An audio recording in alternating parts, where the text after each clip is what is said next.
الف لام میم، دوسری آیت ذالک الکتاب لا ریب فیہ، کہ بے شک اس کتاب میں کوئی شک ہی نہیں۔ شک ہی نہیں، بالکل۔ اچھا، توریت، زبور، انجیل، پھر قرآن مجید۔ زبور حضرت داؤد علیہ السلام پر، توریت موسیٰ علیہ السلام پر، انجیل عیسیٰ علیہ السلام پر، قرآن مجید آقا علیہ السلام پر نازل ہوئی۔ اچھا، ہر نبی علیہ السلام کو اللہ نے معجزے عطا کیے ہیں۔ بے شک انبیاء اور رسول کو اللہ معجزے عطا کرتا ہے، اللہ کی شان ہے۔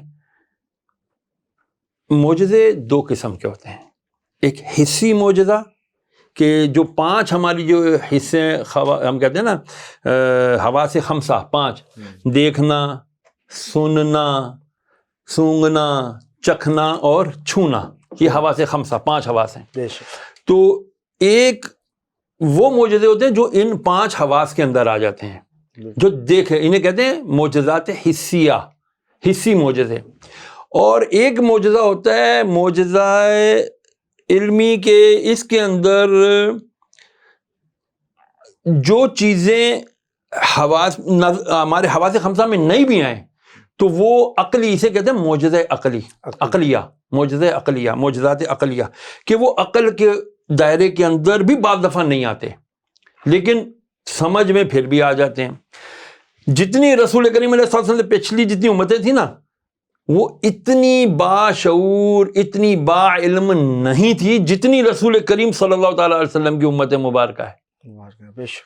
آج دیکھیں، اب وہ حضرت صالح علیہ السلام کی اونٹنی، بالکل، ٹانگیں کاٹ دی گئی، بالکل، موسیٰ علیہ السلام کا عصا مبارک، داؤد علیہ السلام کی وہ خوبصورت آواز، یہ سب داؤد لہنی، لہن داؤدی ہے نا، تو وہ سب دیکھ کے یقین کر لیتے تھے۔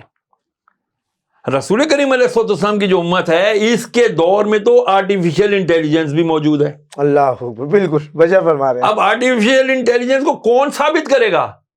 آرٹیفیشل انٹیلیجنس کو، روبوٹکس کو، جینیٹکس کو، اور پوری دنیا کی جتنی سائنس کی آپ ایجادات اٹھا کے دیکھ لیں، ڈھونڈیں گے تو قرآن مجید کے اندر آپ کو مل جائے گا۔ اس کا ماخذ، اس کی بنیاد، اس کی جو بیس ہے وہ آپ کو قرآن مجید میں مل جائے گی۔ بے شک، اس میں کوئی افلا ينظرون الابل کیف خلقت، اللہ فرما رہا قرآن میں، تم دیکھتے نہیں ہم نے اونٹ کو کیسا تخلیق کیا؟ پریشان ہو گئے، یہ اونٹ کو کیوں اللہ نے ایڈریس کیا ہے؟ اونٹ میں ایسی کیا خاصیت ہے؟ اونٹ میں ایسی کیا کوالٹی ہے؟ ایک خاتون ڈاکٹر آسٹریلیا کی، انہوں نے کہہ دیا کہ آئی امبریسڈ اسلام، میں نے اسلام قبول کیا 4 آیتوں پر۔ افلا ينظرون الى الابل كيف خلقت والى السماء كيف رفعت والى الجبال كيف نصبت والى الارض كيف سطحت۔ سبحان اللہ۔ میں نے اونٹ کو، تم نے دیکھا نہیں ہم نے اونٹ کو کیسے تخلیق کیا، اور تم نے دیکھا نہیں ہم نے آسمان کو کیسا اونچا کیا، نو پلر نو سپورٹ، اور تم نے دیکھا نہیں ہم نے پہاڑ کیسے کیلوں کی طرح ٹھونک دیے، اور تم نے نہیں دیکھا ہم نے زمین کو ہموار کر دیا۔ کہتی میں صرف اور صرف اونٹ کے اوپر اسٹڈی کرنے لگی، I found 4 very specific specialties in the camel. اس نے کتاب لکھ دی دی کیمل، اور مسلمان ہو گئی۔ اللہ ہوگا۔ ان میں سے چند باتیں عرض کرتا ہوں۔ وہ کہنے لگی جو اونٹ ہے وہ آنکھ بند کر کے بھی دیکھتا ہے، اللہ نے اس کو ایسی دی ہیں، وہ یوں گول گول مڑی ہوئی ہیں پلکیں ہیں۔ وہ ریت کا جب طوفان ہوتا ہے، چونکہ ریگستانی جانور ہے، تو جب ریت چلتی ہے نا، وہ اپنی پلکوں کو ایسے کرتے تو جال بن جاتا ہے، جال بن جاتا ہے، نیٹ بن جاتا ہے۔ آنکھیں بند ہے لیکن وہ دیکھ رہا ہوتا ہے، کیوں؟ مٹی اب اندر نہیں آ سکتی۔ اس کے بالوں کے اوپر جو اس کے جسم پہ جو بال ہیں، وہ ایسے اتنے اینگل پر ہیں کہ اس سورج کی ساری کرنیں ڈائریکٹ اس کی کھال پہ نہیں جائیں گی، اس کے بالوں پہ لگ کے ریفلیکٹ ہو جائیں گی، اس کی کھال جلنے سے محفوظ ہو جائے گی۔ اس کے اگلے گھٹنے باہر نکلتے ہیں، پچھلے گھٹنے پیچھے نکلتے ہیں۔ جب وہ بیٹھتا ہے وہ 1.5-2 فٹ زمین سے اس کا پیٹ اوپر ہوتا ہے، بالکل۔ وہ زمین، وہ جو تپتی ہوئی ریت ہے اس سے بچ جاتا ہے جلنے سے۔ اس کے پیروں کے نیچے ایسی نرمی ہے، جب وہ نرم ریت پہ قدم رکھتا ہے تو وہ دبتا نہیں ہے، اندر دھنستا نہیں ہے، بلکہ وہ اس کو تیرتے ہوئے، اسی لیے اس کو کہتے ہیں سمندری ریگستانی جہاز۔ کہنے کا مطلب یہ ہے کہ نبی کریم صلی اللہ تعالیٰ علیہ وآلہ وسلم کو جب قرآن مجید عطا کیا گیا تو اس وقت بہت فصیح اللسانی تھی عرب۔ یہ ابو جہل جو تھا، ابو جہل کی عربی کی وکیبلری اتنی کثیر تھی کہ وہ ایک لفظ ایک ہفتے کے بعد ریپیٹ کیا کرتا تھا، اتنے اس کے بعد الفاظ کا ذخیرہ تھا۔ تو جب قرآن مجید نازل ہوا، وہ کہنے لگا یہ کسی شاعر کی کتاب ہے جو محمد علیہ السلام ہمیں سنا رہے ہیں، شاعر کا کلام ہے۔ پھر جب قرآن مجید نازل ہوا، اللہ نے فرمایا یہ شعر نہیں ہے، یہ ہمارا کلام ہے. کلام ہے. اور پھر جب یہ کلام آتا گیا، آہستہ آہستہ نازل ہوتا گیا، تو دنیا پر آشکار ہوتی گئی کہ واقعی ایک اللہ وحدہ لا شریک ہے جس کا یہ کلام ہے. اور اللہ جب سورہ جن نازل ہوئی تھی اللہ تو جب فرمایا آقا علیہ السلام سورہ جن کی تلاوت فرما رہے تھے، جنوں کا قافلہ جا رہا تھا، نیچے آئے اور انہوں نے کہا یہ کلام کسی بشر کا کلام نہیں ہے، اللہ یہ کلام کسی انسان کا کلام نہیں ہے، یہ کلام ایسی ذات کا ہے جو مالک ہے، جو خالق ہے، وہی ایسی کلام کر سکتا ہے. تو اسی لیے ہم جو مسلمان ہیں، آج ہم پر کیا ہو رہا ہے؟ اب جو اثر آپ کہہ رہے ہیں نہیں آ رہا ہم پر، نہیں آ رہا سر. ارے جنات پر اثر آ رہا ہے، ہم پر کیوں نہیں آ رہا؟ رہا. ہم پر اس لیے نہیں آ رہا، ہم نے قرآن رکھ لیا ہے بیٹیوں کو ودا کرنے کے لیے. بالکل اس کے سر پہ کاش ہم بیٹیوں کے سر پہ اس طرح قرآن رکھنے کے بجائے یہ قرآن کچھ نہ کچھ اس کے دل میں اتار دیتے. دل میں اتارتے. بالکل. تو اس بچی کو پھر اس طرح قرآن کا سایہ کرنے کی ضرورت نہیں تھی، وہ قرآن کے مطابق زندگی گزار سکتی تھی. کاش کہ ہم قرآن مجید کو ہل ہل کے پڑھنے کے بجائے، میں نے 5 قرآن رمضان میں ختم کیے، میں نے 10 قرآن ختم کیے، ارے میں نے تو 6 روزہ بھی ختم کیے، کوئی فائدہ نہیں ہے. یعنی ذرا سوچئے شاہ صاحب کہ میں اگر کسی سے پوچھوں بھائی تم نے یہ کپ کیسے بنایا، تو بولے گا جی میں نے اس میں کلے لیا، میں نے اس کے اندر پالش لی، میں نے اس کے اندر بھٹی لی، میں نے یہ کیا وہ کیا. وہ اس کی پوری نالج دے گا. پورے عالم کائنات کا ضابط حیات قرآن ہے بے شک. لیکن اب عقل ہمیں، دنیا کا واحد مسلمان ایک قوم ہے کہ جو کہیں جس سے پوچھا جائے گا تم جو اپنی عبادت کرے ہو پڑھتے ہو، کیا پڑھتے ہو، اس کا مطلب بتاؤ، نہیں پتا. ترجمہ نہیں پڑھتے، تفسیر نہیں پڑھتے، علماء کی صحبت نہیں اختیار کرتے. بڑے فخر سے ہم سیلفیاں کھینچتے ہیں، فلانے جو ہے نا ہمارے کھلاڑی ہیں تو فلانے ہمارے ہیرو ہیں. ہمارے ہیرو تو ہمارے علماء ہیں بے شک، کہ جو ہمیں قرآن کی آیات پڑھ کے اس کا ترجمہ کر کے تفسیر کر کے ہماری زندگیوں کو آسان کرتے ہیں. کاش کہ ہم نے علماء کی صحبت اختیار کی ہوتی جو ہمیں بتاتے اور ہم اپنی زندگیوں کو قرآن کے علوم کے مطابق بسر کرنے کی کوشش کرتے.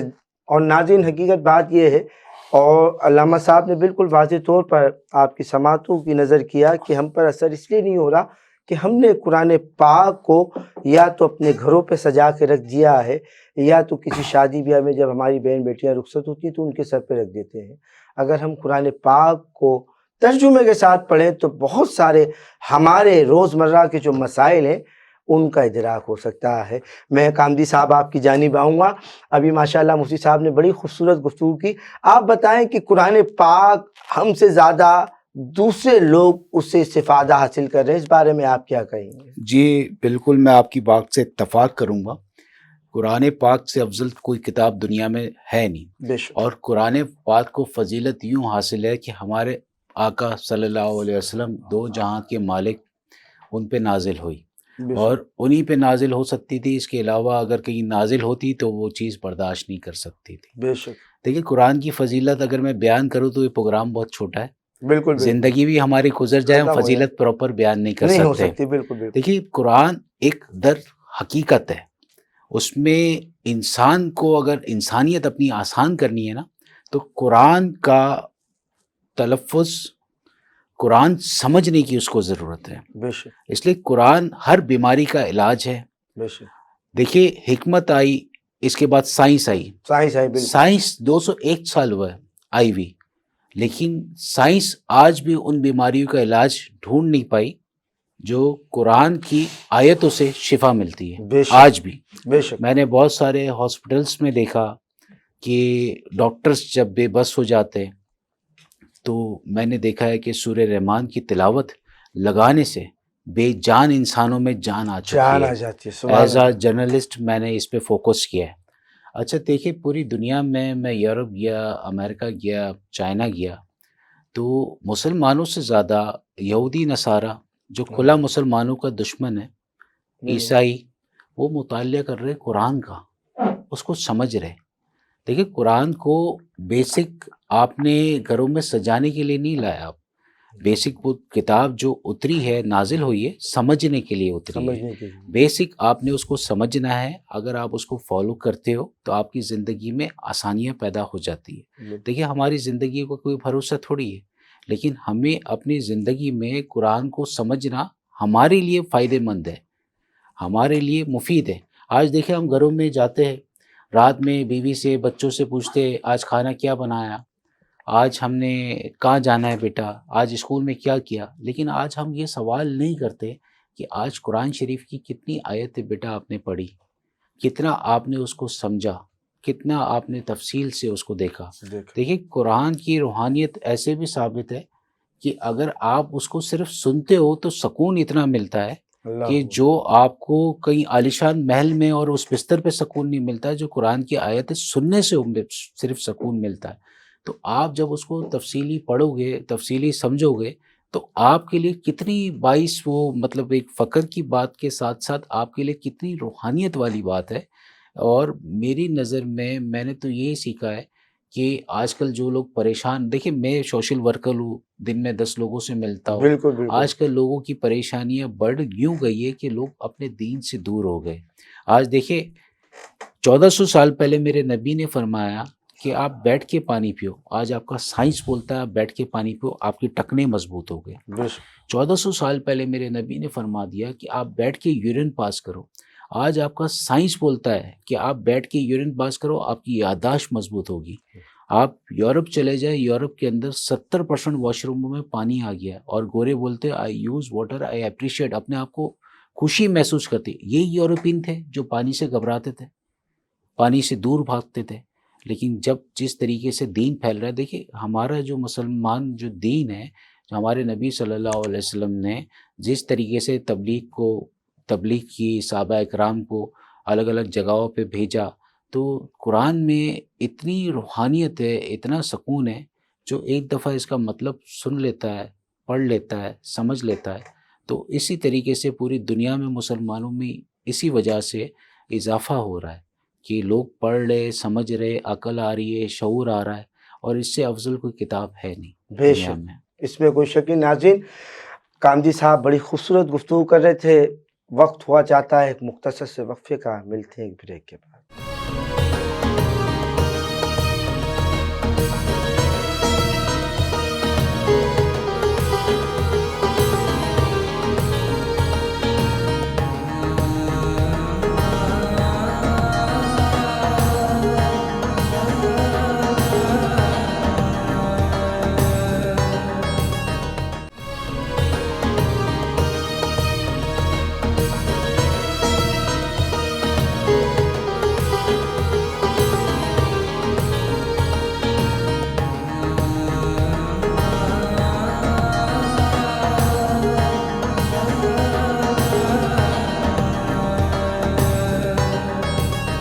خوش آمدید ناظرین، آپ دیکھ رہے ہیں پروگرام قرآن و سنت اپنے میزبان سید علی حسان رضا کے ساتھ.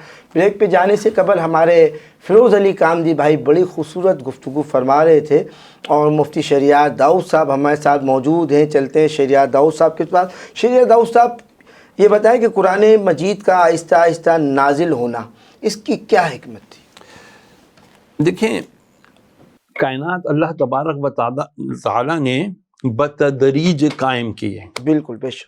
وہ فرماتا ہے نا کہ ہم نے اسے 6 پیریڈز میں، یعنی 6، کوئی اس کو دن کہتا ہے، کوئی سال کہتا ہے، کوئی لمحات کہتا ہے، کوئی گھڑیاں کہتے ہیں. اللہ تعالیٰ نے 6 حصوں میں کائنات کو تخلیق کیا. بچہ پیدا ہوتا ہے، چھوٹا، آہستہ آہستہ ڈیولپمنٹ ہوتی ہے. یہ اللہ تعالیٰ نے کائنات کی تخلیق کے اندر یہ سلسلہ رکھا ہوا ہے کہ اللہ تبارک و تعالیٰ اسے جو ہے بتدریج ہر چیز کو عروج عطا فرماتا ہے. سورج ہے، آہستہ آہستہ طلوع ہوتا ہے، آہستہ آہستہ غروب ہوتا ہے. رات آتی ہے، آہستہ، ایک دم اندھیرا نہیں ہو جاتا، ایک دم صبح روشنی نہیں ہو جاتی. کیوں؟ وہ برداشت سے باہر ہے، وہ ہمیں برداشت نہیں ہو سکے گا. اب اس کی ایک بہت سادہ سی آسان مثال دے دوں. جب شراب حرام کی گئی تو ایک دم حرام نہیں کی گئی. حکم فرمایا کہ تم نماز کے قریب مت آؤ جب کہ تم حالت نشہ میں ہو، جب تم نے شراب پی ہوئی ہو. پتہ چلا کہ اس وقت مطلقاً حرام نہیں تھی شراب. یہ کہا تھا کہ جب نمازوں کے اوقات ہوا کرے نا تو اس وقت شراب نہ پیا کرو. جب لوگوں کو نماز کے اوقات میں شراب کا ہو گیا نا حساب کتاب کہ ہاں جی اب شراب جو ہے ہم نے یار تھوڑے تھوڑے پیریڈ کے بعد نماز آ جاتی ہے، چلو رات کو ہی پیا کریں گے. پھر رات کے جب نوافل کی رسول کریم علیہ السلام نے تہجد کی فضیلتیں بیان کرائی، بولا یار اب ہم شراب پیے ہوئے اور تہجد کا وقت آ جائے، اتنی فضیلت بڑھ. تو بتدریج جب دیکھا ہاں اب انہوں نے شراب کا پیریڈ بڑھ گیا ہے، گیپ بڑھ گیا اب ان کا، پھر اللہ تعالیٰ نے ایک دم نازل فرمایا ہاں بھائی اب شراب تم چھوڑ دو. نظر آ گیا اب یہ عربس، اب یہ لوگ شراب پینا ترک کر سکتے ہیں, ان کی عادت بن رہی ہے, اب یہ اس کو ایکسیپٹ کرنا شروع ہو گئے, ہاں یار اب اس کو چھوڑ دینا چاہیے, ام الخبائث ہے. تو پھر رسول کریم علیہ الصلوۃ والسلام نے کیا کیا, اللہ تعالیٰ نے آیت قرآنی نازل فرمائی کہ فرماتے صحابہ کرام کے مدینے میں جب صحابہ کرام نے سنا نا شراب حرام کر دی گئی ہے, تو سب نے مٹکے لا لا کے مدینے کی گلیوں میں توڑ دیے, اور شراب جب بہ رہی تھی تو یوں لگ رہا جیسے سیلاب آ گیا مدینے کی گلیوں میں شراب. تو اسی لیے یہ انسان کی فطرت کے اندر شامل ہے کہ وہ آہستہ آہستہ ایک چیز کو ایکسیپٹ کرتا ہے. اسی لیے قرآن مجید کے جو احکامات نازل وہ بتدریج آہستہ آہستہ نازل ہوئے تاکہ انسانیت اس کو ایکسیپٹ کرنے میں آسانی محسوس کرے. سبحان اللہ, ماشاء اللہ. اس کے علاوہ فیروز کامجی صاحب, آپ سے سوال, کیونکہ آپ کا تعلق ایک تاجر برادری سے ہے, تو آپ کی برادری کے اندر جو تاجر حضرات ہیں وہ قرآن کریم فرقان حمید کو کس اہمیت سے دیکھتے ہیں, بارے میں بتائیے تھوڑا سا. دیکھیے, سب کا دیکھنے کا انداز کچھ الگ الگ ہے, لیکن قرآن کی فضیلت اتنی بے شمار ہے, ہر بندہ میری نظر میں اس کی بہت اہمیت حاصل ہے. ہر بندہ قرآن کریم کی تلاوت جیسی دکان اوپن کرتا ہے, یا تو تلاوت لگاتا ہے یا تو مولانا صاحب آتے تلاوت کریم پڑھتے. کیوں کہ اگر تجارت میں قرآن کریم کی آیتیں اگر آپ اپنی دکان میں پڑھتے ہیں تو اس سے خیر اور برکت ہوتی ہے, اور ہونی بھی چاہیے. اس لیے دیکھیں, یہودی نصارہ نے جب آپ صلی اللہ علیہ وسلم پہ جادو کیا تھا تو یہ آیت نازل ہوئی تھی, قل اعوذ برب الفلق قل اعوذ برب الناس. یہ تو دیکھیے, میرا تو ایک ماننا ہے, میرا تو ایک عقیدہ ہے, میں روز رات کو سونے سے پہلے قل اللہ قل اعوذ برب الفلق قل اعوذ برب الناس پڑھ کے دم کر لیتا ہوں, اور صبح جب میں اپنی دکان پہ جاتا ہوں تو میں یہ آیت اپنے اوپر دم کر کے مجھے اتنا بیٹر فیل ہوتا ہے اور اتنا کانفیڈنس ہوتا ہے کہ یار میرے اوپر اب کوئی بلا نہیں آنی, کوئی آنچ نہیں آنی, کوئی مجھے تکلیف نہیں ہونی, اور مجھے کوئی پریشانی نہیں آنی. تو یہ تو ایک علاج ہے, مطلب ہر بلاؤ سے, ہر جادو ٹونے سے, ہر حسد سے. دیکھیں ہمارے تاجر برادری میں بھی ہے نا, اس دفعہ بہت زیادہ لوگ نروس ہو گئے ایک تجارت کے حوالے سے, اور معاملات کچھ ایسے ہو گئے کہ کاروبار کی پوزیشن دن بدن ڈاؤن ہوتی جا رہی ہے. تو لوگ مطلع ہوتے کہ بھائی ہمارے اوپر کوئی بد نظر تو نہیں ہو گئی, لوگوں کا ذہن کس طرف جاتا ہے. لیکن ان آیتوں کی فضیلت بہت نازل ہے, اچھی ہے, اور اس کو بڑے عقیدت اور بڑے احترام سے تاجر برادری پڑھتی بھی ہے اور سنتی بھی ہے. سبحان اللہ. ناظرین, کیونکہ قرآن کریم فرقان حمید وہ سراپا معجزہ ہے جو ہمارے نبی اکرم صلی اللہ علیہ وسلم پہ نازل ہوا, تو تمام کتابوں کی سردار قرآن پاک ہے. اور ابھی گفتگو میں بھی آپ نے سماعت کیا, اور جیسا کہ میں نے آپ کے گوش گزار کیا کہ ہم سے زیادہ وہ لوگ قرآن پاک سے استفادہ حاصل کر رہے ہیں کہ جو ہمارے دین میں شامل نہیں, جبکہ یہ وہ کتاب ہے کہ جو حکمت والی ہے, جو کہ عظمت والی ہے. سورہ انزال کے ایک آیت مبارکہ کا مفہوم کائنات کے خالق و مالک کا فرمان کہ جب قرآن پڑھا جائے تو تم خاموش رہو, اور خاموش کے ساتھ اللہ رب العالمین کے اس کلام کو سماعت کیا کرو تاکہ تم پر رحم کیا جا سکے. تو اس آیت مبارکہ کی تفسیر میں جب علماء کرام نے کہا کہ قرآن جب پڑھا جاتا ہے تو رب تعالیٰ کی رحمتوں برکتوں کا نزول ہوتا ہے, اور رب تعالیٰ کی ذات اس پر رحمتیں برکتیں نزول فرماتی ہیں جو خضوع و خشوع کے ساتھ اس مقدس کتاب کی تلاوت کو سماعت کیا کرتا ہے. میں شہریار داؤد صاحب کے ساتھ جانب آؤں گا. شہریار داؤد صاحب, کیونکہ قرآن کریم فرقان حمید سراپا معجزہ بھی ہے اور سراپا حکمت بھی ہے, کہ قرآن پاک کے اندر روحانی علاج بھی موجود ہے, تو کچھ روحانی علاج کے حوالے سے, کیونکہ آپ کا تو اس سے تعلق ہے, تو کچھ بتائیں. یہ بڑا آپ نے اہم سوال کیا ہے.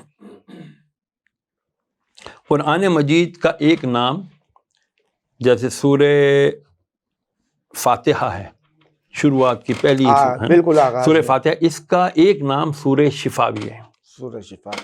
اب سورہ شفا بھی ہے, اور اس کے بارے میں آتا ہے, محدثین کرام نے صحیح احادیث مبارکہ کی روشنی میں بتایا کہ میرے آقا علیہ الصلوۃ والسلام نے ارشاد فرمایا, مفہوم عرض کرتا ہوں, کہ جس نے سورہ فاتحہ کو اس طرح پڑھا, باقاعدہ پڑھ کر صحابہ کی تعلیم فرمائی, بسم اللہ الرحمن الرحیم الحمد للہ رب العالمین الرحمن الرحیم مالک یوم الدین ایاک نعبد و ایاک نستعین اہدنا الصراط المستقیم صراط الذین انعمت علیہم غیر المغضوب علیہم ولا الضالین آمین. ایک سانس میں یعنی بسم اللہ الرحمن الرحیم کی میم کو الحمد کی لام سے متصل کیا اور اہدنا الصراط کو بھی اہدنا الصراط کر کے ساتھ ملا دیا. جس نے 7 مرتبہ ایک سانس میں 7 سانسوں میں یہ سورہ فاتحہ پڑھ کر کسی بھی قسم کے مرض میں مبتلا کسی شخص کو اس کا دم کر دیا، اللہ تعالیٰ سے شفا عطا فرما دے. یہ سورہ فاتحہ کی فضیلت. قرآن مجید کے ہر حرف میں اللہ تبارک و تعالیٰ نے ایسی شفا رکھی ہے کہ اس کو اگر ہم ایکسپلور کرتے چلے جائیں.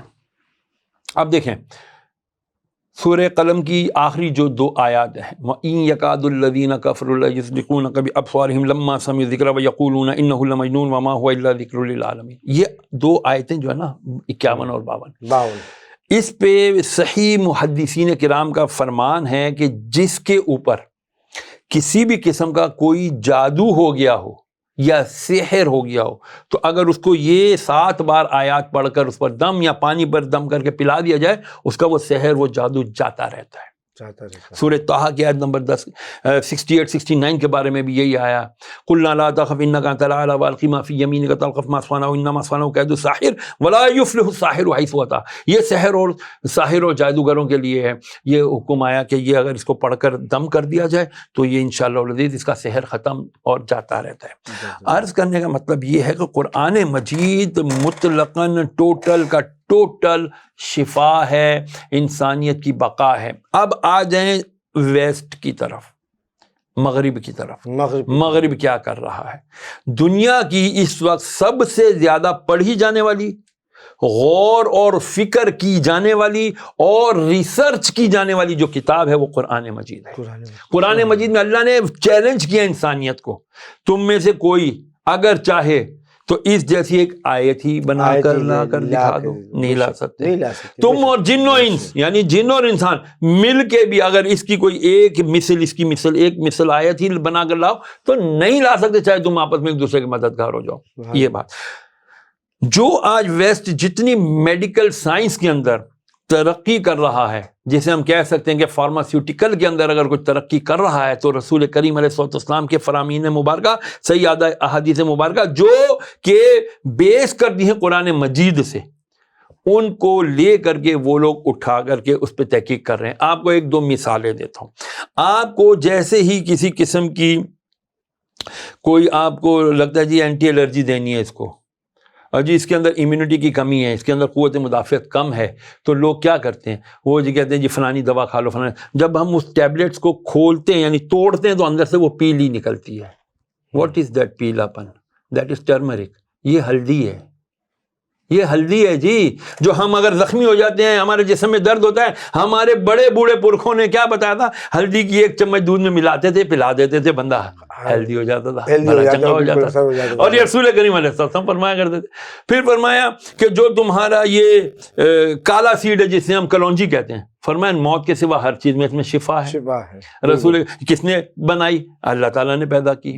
ذرا سوچئے تو صحیح کہ ہم جو آج طرح طرح کی بیماریوں کا شکار ہیں، اس کے اندر کیا کوئی اور ہمارے اوپر اثر انداز ہو رہا ہے؟ نظر بالکل کہتے ہیں، بالکل نظر آدمی کو قبر میں لے جاتی ہے، لیکن سب سے زیادہ ہم جب ناشکرا کرتے ہیں، ناشکری کرتے ہیں، کتنا کھانا ہمارے یہاں ویسٹ ہوتا ہے.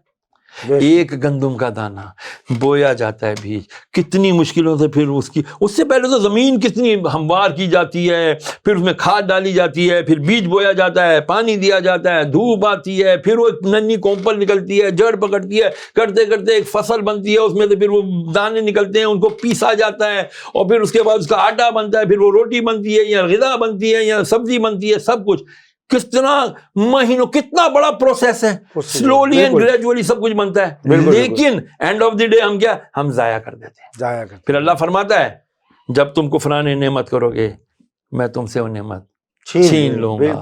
تو آج ہمارے اوپر جو بھی مشکل مصائب آلام آ رہے ہیں، کسی نے کوئی ہم پر جادو بندش نہیں کیا بھائی. جادوگر تو اب ہے بھی کوئی نہیں میرا خیال ہے. جو ہیں بھی تو یہ بڑے بڑے سیاستدانوں ہیں, انہوں نے اپنے پاس قید کر لیے. کہنے کا مطلب یہ ہے کہ جب ہم اللہ کی نعمتوں کا شکر ادا کرنا شروع کر دیں گے نا, سید صاحب جس سے سوال کرو کیا حال ہے, اور جی برے ہی حال ہے, شکر کا کلمہ ہی نہیں نکلتا کسی کے منہ سے. اتنی ساری اللہ فرماتا ہے لئن شکرتم فلازیدنکم, تم میرا شکر ادا کرو اور میں زیادہ دوں گا. اللہ اکبر سبحان تو ہم اللہ. زیادہ کرانا ہی نہیں چاہتے تو پھر کمی تو آنی ہے نا. کفران نعمت ہوگا, چھین لی جائے گی. بالکل ناظرین, علامہ شریعت داؤد بالکل حقیقت بات کر رہے ہیں کہ ہمارے اندر جو کمیاں ہیں کہ ہم نے رب تعالیٰ نے اپنی نعمتوں کا ذکر کیا. عروس القرآن سورہ رحمان کے اندر موجود ہے کہ تم اپنے پروردگار کی کون کون سی نعمت کو جھٹلاؤ گے. یہ آیت ایک مرتبہ نہیں, اسی سورہ مبارکہ میں متعدد مقامات پہ رب تعالیٰ نے نعمتوں کا ذکر کیا اور ارشاد فرمایا کہ تم میری کون کون سی نعمت کو جھٹلاؤ گے. تو اللہ رب العالمین نے اس کائنات کو جو تخلیق فرمایا وہ اپنے محبوب علیہ السلام کے لیے تخلیق فرمایا ہے. اور ہم اور آپ اگر مبعوث کیے گئے ہیں اس کائنات میں تو یہ آقا کریم علیہ السلام کے ذکر کا, ان کی ذات کا صدقہ ہے کہ رب تعالیٰ نے ہمیں بنایا. اب میں مفتی صاحب آپ سے اور کامدی صاحب آپ سے سوال یہ کرنا چاہوں گا, پچھلے دنوں سوشل میڈیا پہ قرآن کریم فرقان حمید کے حوالے سے ایک علامہ صاحب نے گفتگو کی اور توئی نامے کلمات کہے, یہاں تک کہ آقا کریم علیہ السلام کی امیت پہ انہوں نے شک و شبہات کا اظہار کیا. اس بارے میں کیا کہنا کہیں؟ دیکھیے بات پتہ ہی کیا ہے ساری کہ ہمارے آقا صلی اللہ علیہ وسلم کی جو فضیلت ہے اور جو ان کا مقام ہے, تو خاص طور پہ دیکھیے میں تو ایک ناچیز ہوں, علماء اکرام میں نہیں ہوں, نہ کوئی میں مفتی ہوں, لیکن اتنا عقیدے سے جب ان کا نام کی فضیلت آتی ہے, نام لیا جاتا ہے, تو میں درود و سلام فوراً پڑھتا ہوں. تو ایک اگر کوئی مفتی یا عالم دین یا علماء اکرام میں سے کوئی ایسی گستاخی کرتا ہے کہ ان کا تو مطلب بات ساری یہ کہ دن ہو رات ہو صبح ہو شام ہو, انہوں نے تو بیان کرنا ہے, مطلب اسی ٹاپک کو لے کے آگے چل رہے ہوتے. اب جیسے میں بات کروں گا, میں کاروباری آدمی ہوں, بزنس مین آدمی ہوں, میرے 10 کام ہوتے ہیں, 10 چیزیں ہوتی ہیں, تو میں اس طریقے سے بیان نہیں کر سکتا جس طریقے سے وہ, ان کی ڈیوٹی زیادہ ہوتی ہے. لیکن ان کو ایسے الفاظ استعمال کرنے سے پہلے 10 دفعہ سوچنا چاہیے. اور ایسے الفاظ مطلب انہوں نے تو استعمال کر دیے, لیکن ہمارے دلوں پہ کیا بیتتی ہے, مومنوں کے دلوں پہ کیا بیتتی ہے, اور اس کے بعد مطلب پوری دنیا میں کیا میسج جا رہا ہوتا ہے. دیکھیے آپ کے دشمن 100 ہے, میں تو بولتا ہوں 100 نہیں, بہت زیادہ ہے. اسلام دین اسلام جس طریقے سے پھیل رہا ہے, جس طریقے سے اس کی مقبولیت پوری دنیا میں واضح طور پہ آ رہی ہے, مسلمانوں میں اضافہ بھی ہوتا جا رہا ہے, تو اس لیے بہت زیادہ لوگ خلاف ہے. لیکن اگر کوئی مفتی, کوئی عالم دین یا کوئی علماء اکرام اس طرح کی گستاخی کرتا ہے تو پوری دنیا میں میسج ایک اچھا نہیں جاتا. بالکل تو یہ ہاں, تو بڑا اعتماد, بڑے خلوص, بڑے اخلاص سے ہمارے نبی کی سیرت بیان کرنی چاہیے اور ذکر و ثنا کرنی چاہیے. بالکل بالکل. جی شریعت داؤد صاحب, دیکھیں وہ جواب آپ سے چاہیے. وہ جو بھی عالم صاحب ہیں, مفتی صاحب ہیں سو کالڈ, جب تک وہ پاکستان میں رہنا, میں نے ہمیشہ سنا کہ وہ 4 شادیاں اور اوے کتنی ہیں تیری, اور مذاق مستی, ممبر پہ بیٹھ کے لڑکوں بالکوں والی, لونڈے لپاڑوں والی حرکتیں ممبر پہ بیٹھ کے ہوتی رہی, ان سے سرزد ہوتی رہی ہیں. لیکن کیا وجہ ہے کہ جیسے ہی وہ کینیڈا گئے ہیں یا جس بھی ملک میں گئے ہیں, وہاں جا کر انہوں نے یہ رسول کریم علیہ السلام کی شان میں گستاخی والا لفظ بیان کرنا شروع کر دیا. جب تک پاکستان میں تھے مجھے کوئی بتا نہیں سکتا, ثابت نہیں کر سکتا, میرا خیال ہے, ہو تو میرے علم میں نہیں ہے تو مجھے بتائے کہ کیا کبھی انہوں نے پاکستان میں ممبر پہ بیٹھ کر اس قسم کا کبھی انہوں نے بیان کیا. مجھے تو نہیں نظر آتا. کیوں نہیں کیا؟ کیونکہ ان کو یہاں ضرورت ہی نہیں تھی. سب کو پتہ وہ ایک خاص مسلک سے تعلق رکھتے ہیں, ان کو اپنا مسلک مبارک, ہمیں اپنا مسلک مبارک. لیکن وہاں جا کر یہ انہوں نے کیوں کیا, میری تو ایک الگ طرف سوچ جاتی ہے. ہم بدقسمتی سے ایک ہمارے مسلمانوں میں ایک طبقہ وہ ہے جو یہود و نصارہ کو خوش کرنے کے لیے ہر حد کراس کر جاتے ہیں, صرف ایک مقصد کے پیچھے کہ یار ہم اسلام اور نبی پاک صلی اللہ علیہ وسلم کے خلاف کچھ ایسی بات کر دیں کہ ہمیں وہاں کی نیشنلٹی مل جائے, ہمیں وہاں کا اسائلم مل جائے, اور جی پاکستان میں تو میرے خلاف قتل کا فتویٰ نکل گیا ہے, میری جان کو خطرہ ہے, خدا کے لیے مجھے تم اپنا سٹیزن بنا لو. اور وہ یہود نصارہ تو تیار بیٹھے کہ ہاں اس نے رسول کے خلاف توہین آمیز کلمات کہے، یہ تو ساری جان ہے، اس کو ہم جب پھر ڈالتے ہیں، وہ لوگ پھر ایسے لوگوں کو اپنے پاس ویلکم کرتے ہیں۔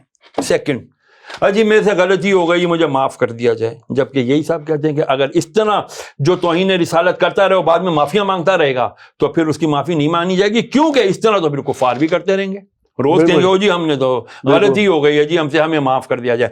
اسی بات پر جب وہ معافی مانگیں گے اور اگر ان کو معاف کر دیا جائے گا تو پھر پاکستان کے آئین کے اندر جو ختم رسالت، ختم نبوت کا جو آئین کے اندر تذکرہ کیا گیا ہے، جس کے اوپر قادیانیت کے کفر اور اسلام سے خارج قرار دیا گیا ہے، اس طرح تو پھر قادیانی بولے گا جی ہمارے غلام قادیانی سے غلطی ہو گئی تھی، ہم اس کی طرف سے معافی مانگ رہے ہیں، 295A 295B 295C ختم کر دو اور 298A بھی ختم کر دو، جو توہین صحابہ، توہین قرآن، توہین رسالت اور ایک اور توہین، یہ ان توہینوں کے پھر آپ سمپل، اس کا مطلب ہے کہ آپ ایک ایجنڈے پہ کام کر رہے ہیں، ایک ایسے ایجنڈے پہ کام کر رہے ہیں کہ جس کے اوپر آپ کو پیچھے سے فنڈنگ ہو رہی ہے، آپ کو پیچھے سے سپورٹ مل رہی ہے، آپ کو پیچھے سے اس ملک کا شہریت مل رہی ہے، وہاں کا وہ جو کہ پاسپورٹ مل رہا ہے، اور آپ کو کہا جا رہا ہے چلو جی ٹھیک ہے اب تم پاکستان جاؤ، تم ہمارے شہری ہو گئے ہو، ہم وہاں جا کر کے پاکستانی گورنمنٹ کو بھائی یہ ابھی کینیڈین شہری ہے، یہ امریکن شہری ہے، یہ ہمارا ہے، اس کے اوپر کسی قسم کا کوئی آنچ نہیں آنی چاہیے۔ یہی تو ہوتا ہے۔ میرے ایک دوست ہیں، وہ امریکن سٹیزن شپ ہولڈر بھی ہیں، یہاں ان کی صدر میں کوئی پراپرٹی کے اوپر کچھ لوگوں نے قبضہ کرنے کی کوشش کی، اس نے فوراً امریکن امبیسی فون کر دیا، امریکن امبیسی سے تھانے کو فون آ گیا، تھانے سے اسی وقت گاڑیاں آ گئی، موبائل میں، اور جی ہمارا سٹیزن ہے، یہ اس کی دکان خالی کراؤ، کس نے قبضہ کیا؟ یعنی پاکستان کے اندر رہنے والا، پاکستانی میں پیدا ہونے والا، لیکن چونکہ وہ امریکہ کا شہری ہو چکا ہے، اور امریکہ نے اس کو کہا تم نے وہاں پر ہمارے ہاتھ پر، وہاں یہ لوگ اوتھ لیتے ہیں۔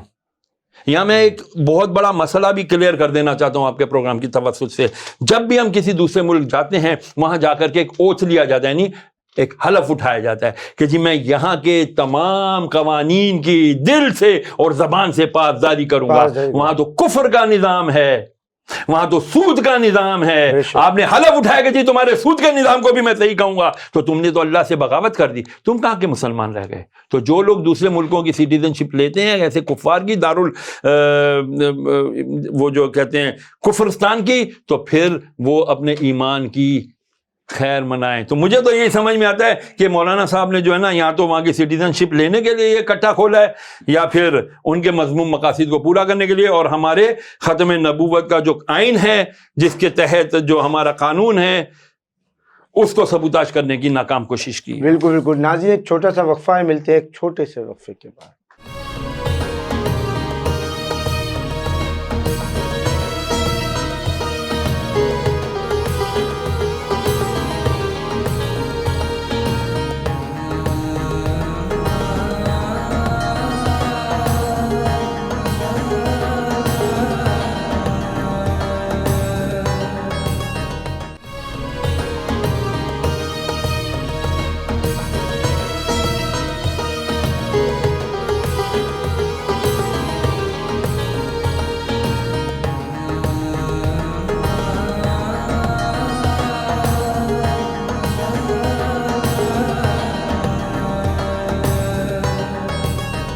خوش آمدید ناظرین، آپ دیکھ رہے ہیں پروگرام قرآن و سنت اپنے میزبان سید علی حسان کے ساتھ، اور آج ہمارا موضوع قرآن پاک کی اہمیت و فضیلت، اور بڑی خوبصورت گفتگو۔ بریک پہ جانے سے قبل ہمارے علامہ شہریار داؤد صاحب فرما رہے تھے کہ قرآن کریم فرقان حمید کی جو عظمت ہے اور اس کی جو حفاظت، اس کا ذمہ خود کائنات کے خالق و مالک نے لیا ہے، اور آقا کریم علیہ السلام کی ذات بابرکات پہ نزول ہونے والا یہ قرآن پاک، جو کہ ہر مومن مسلمان کے لیے سر چشمہ ہدایت ہے، اور خیر ہی خیر اس قرآن پاک میں موجود ہے۔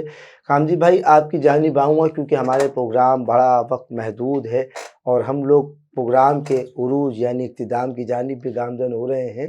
آپ یہ بتائیے کہ قرآن کریم فرقان حمید کی افادیت، تاجر برادری کے حوالے سے میرا سوال، کیونکہ قرآن پاک میں تاجروں کے حوالے سے بھی اللہ پاک نے گفتگو فرمائی ہے، تو ہماری تاجر برادری گائے بگائے اسلامک پروگرام کرتی ہے، قرآن خوانی کا بھی اہتمام کرتی ہے، تو اس حوالے سے کہاں کہاں کون کون سے تاجر حضرات ہیں ہمارے جو اس کا باقاعدہ اہتمام کرتے ہیں، اس بارے میں بتائیں تھوڑا سا۔ بالکل، میں نے تو اپنی سنار برادری میں تقریباً لوگوں کو دیکھا ہے 99% کہ دکان کی کبھی بھی کوئی اوپننگ ہو یا کوئی تہوار ہو اسلامک تو قرآن خوانی کا اہتمام کرتے، نیاز اور لنگر بھی کرتے۔